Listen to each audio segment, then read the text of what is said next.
Ների մասին Շատ լավ, ես էլ եմ ուզում որ դուք անպայման խոսեք, բայց հիմա որ ինքը հայտարարել է գնալու եմ հայ առաքելական եկեղեցու վրա, մի դիտարկում կարող եք համաձայնել, կարող եք ոչ։ Հիմա 36.5% այսօր ընդդիմությունը այս վիճակում ունի։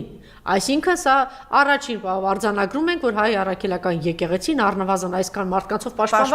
պաշտպանություն է։ Մենք տեսանք այս պայքարում Ռուբեն Վարդանյանի թիմին։ Ոչ, չեն մտել։ Չեն մտել։ Այս պայքարի մեջ մտել է մեր ձևով, Սամվել Կարապետյանը մտել է, չի մտել։ Գագիկ Ծառուկյանը մտել է, չի մտել։ Իրա դեմքով, պարզ է, որ այս ձայների մեծ մասը տվել են Ռոբերտ Քոչարյանին, բայց իրա դեմքով չի մտնել, նշանակում է 36 ու քանի տոկոսի, իսկ այդ երկու անձին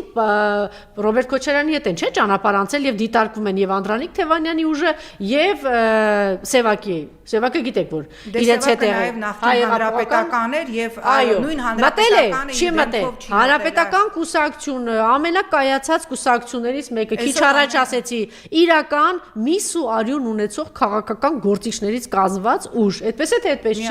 չի մտել այդ պայքարի մեջ։ Հիմա եւ այսպես եւ Գագիկ Ծառուկյանը չի մտել, իր դեմքով Ռոբերտ Քոչարյանը չի մտել։ Հիմա եթե հանկարծ ինքը համարձակվի գնա հայ առաքելական եկեղեցու վրա, բարձ չի որ այս բոլորը պիտի պաշտպանեն հայ առաքելական եկեղեցին։ Լինելու են, չէ՞, բոլորը հայ առաքելական եկեղեցի, այնպես որ ինքը տենց իր համար որոշելա որ դի հայ առաքելական եկեղեցու վրա գնա ոնց դե ես իրեն լավ եմ ճանաչում